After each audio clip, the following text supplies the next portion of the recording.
Sebelumnya perkenalkan, saya Riana Tolia dengan NIM 2303135261.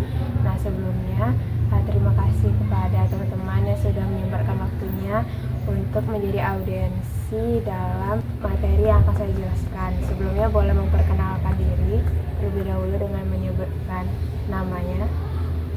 Saya Amanda Felina. Saya Selvia Rosa. Dan saya Dina Maisa. Di sini saya akan menjelaskan tentang materi pemodelan untuk mata kuliah sistem pendukung keputusan.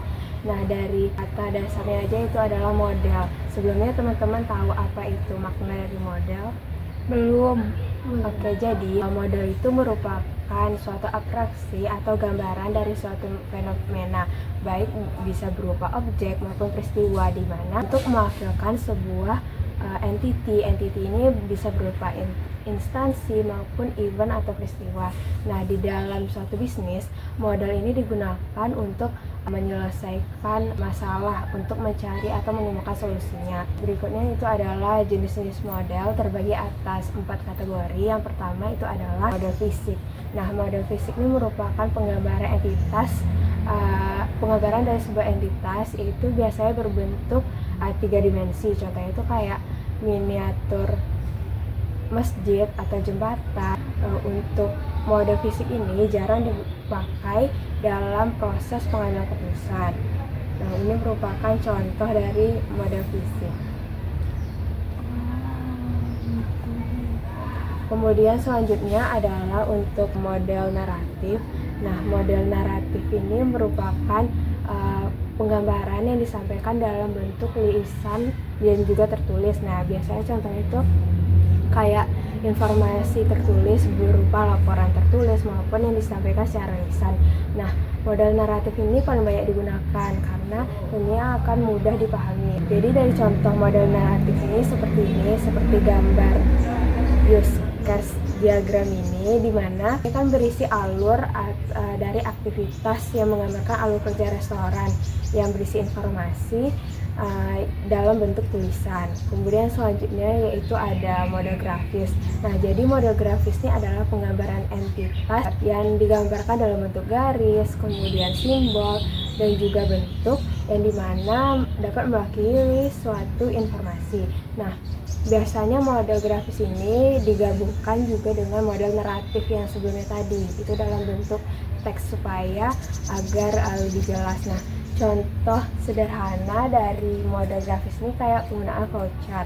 Ini merupakan contohnya, di mana ini berisi suatu proses atau menjelaskan suatu proses dalam bentuk simbol dan juga gambar sehingga dapat lebih mudah dipahami. Kemudian untuk jenis model terakhir itu adalah model matematis, di mana model matematisnya adalah berisi semua rumus dan juga persamaan matematika yang digunakan untuk menyelesaikan masalah. Kemudian selanjutnya itu adalah tujuan pemodelan, di mana tujuan pemodelan terbagi atas menjadi dua, yaitu yang pertama tujuannya untuk memudahkan pemahaman. Contohnya pada penggunaan peta itu kan berisi informasi tentang wilayah gitu, jadi akan memberikan memudahkan kita dalam memberikan pemahaman. Kemudian selanjutnya adalah tujuan dari pemodelan adalah sebagai prediksi. Jadi dalam dunia bisnis itu digunakan untuk memprediksi dampak atau dari keputusan yang mereka ambil dalam proses pemecahan masalah. Jadi untuk keuntungan pemodelan itu yang pertama yaitu biayanya itu akan lebih murah dibanding kita melakukan eksperimen yang langsung pada sistem yang nyata. Kemudian kedua, itu dengan kita menggunakan model akan memungkinkan untuk menghemat waktu dibanding dengan sistem nyata, itu kan akan memakan waktu kayak bertahun-tahun. Selanjutnya adalah melakukan manipulasi model atau perubahan dalam variabel itu akan lebih mudah. Kemudian selanjutnya adalah dengan menggunakan pemodelan akan memungkinkan kita untuk memitigasi resiko yang lebih baik.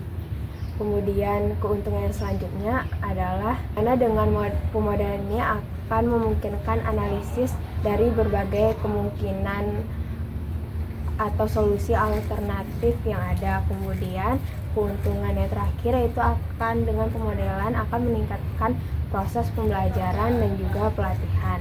Nah, apa sih kerugian dari pemodelan ini? Yang pertama adalah sulitnya pemodelan sistem bisnis, di mana dengan pemodelan dalam konteks sistem bisnis ini cukup menantang karena model yang dihasilkannya itu tidak selalu menangkap seluruh pengaruh dalam sistem nyata. Jadi ketika model yang digunakan itu kan harus mampu mencakup beberapa faktor, tapi ada kemungkinan elemen-elemen tertentu itu tidak terjangkau oleh model tersebut, sehingga hasil dari simulasi model itu otomatis tidak dapat selalu akurat.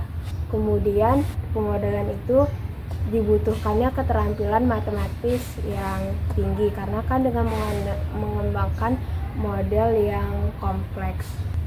Pada sistem pendukung keputusan ini terdapat berbagai jenis model yang digunakan untuk dalam pengambilan keputusan. Nah, ada beberapa fase dalam pengembangan model. Yang pertama itu adalah fase penentuan masalah. Tentunya kita perlu identifikasi masalah yang ada dan juga mencari data dan informasi berkaitan dengan hal tersebut. Kemudian setelah tahap ini selesai, dilanjutkan dengan fase pengembangan model. Nah, di mana kita mengembangkan model yang sesuai dengan masalah tersebut berdasarkan dari data dan informasi yang diperoleh.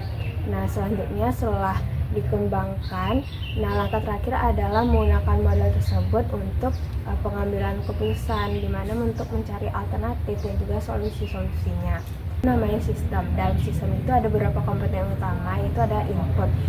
Input itu adalah elemen yang dimasukkan dalam sistem. Kemudian ada yang namanya proses.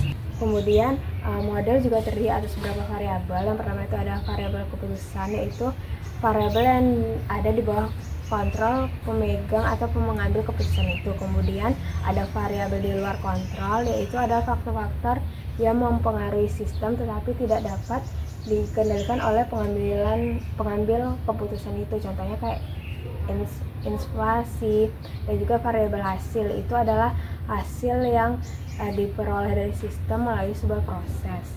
Dalam SPK, sistem pendukung keputusan itu menjelaskan berbagai jenis model yang digunakan untuk membantu dalam pengambilan keputusan.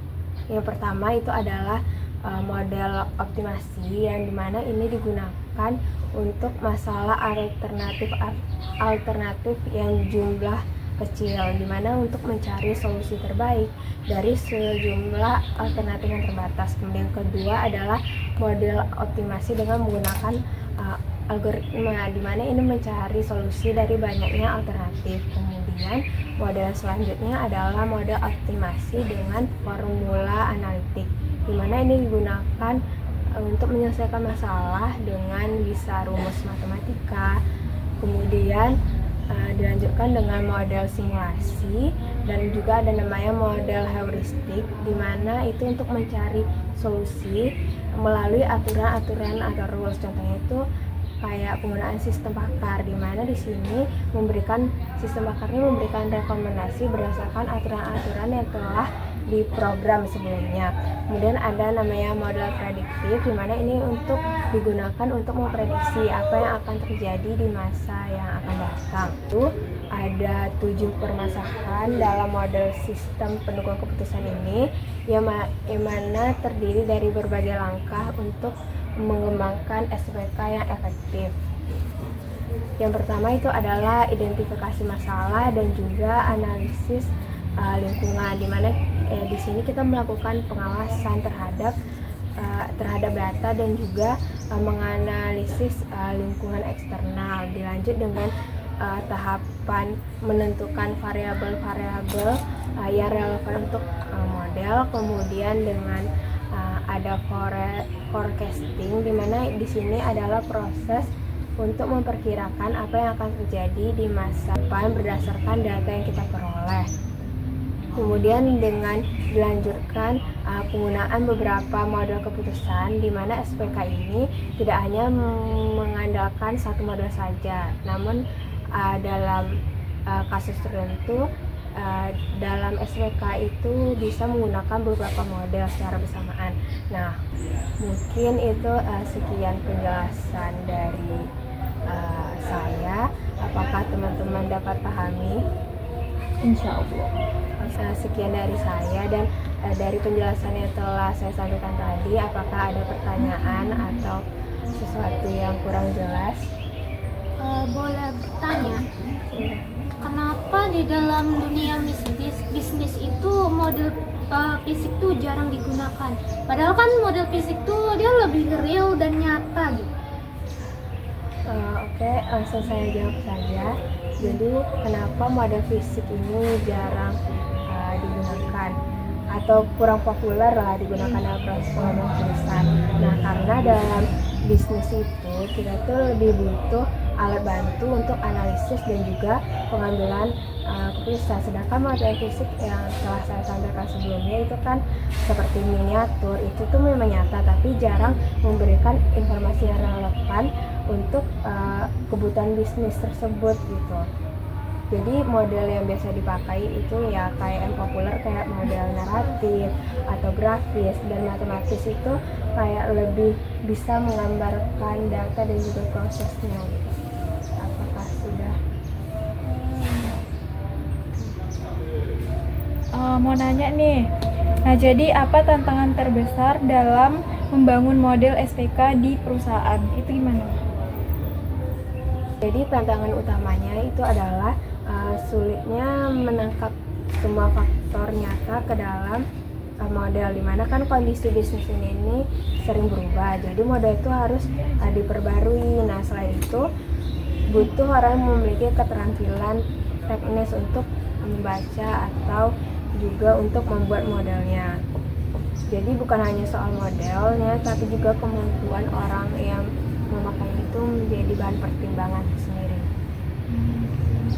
Nah, aku mau nanya dong, jadi aku tuh pikiran, gimana sih contoh sederhana gimana pemodelan dipakai untuk prediksi dalam bisnis itu gimana?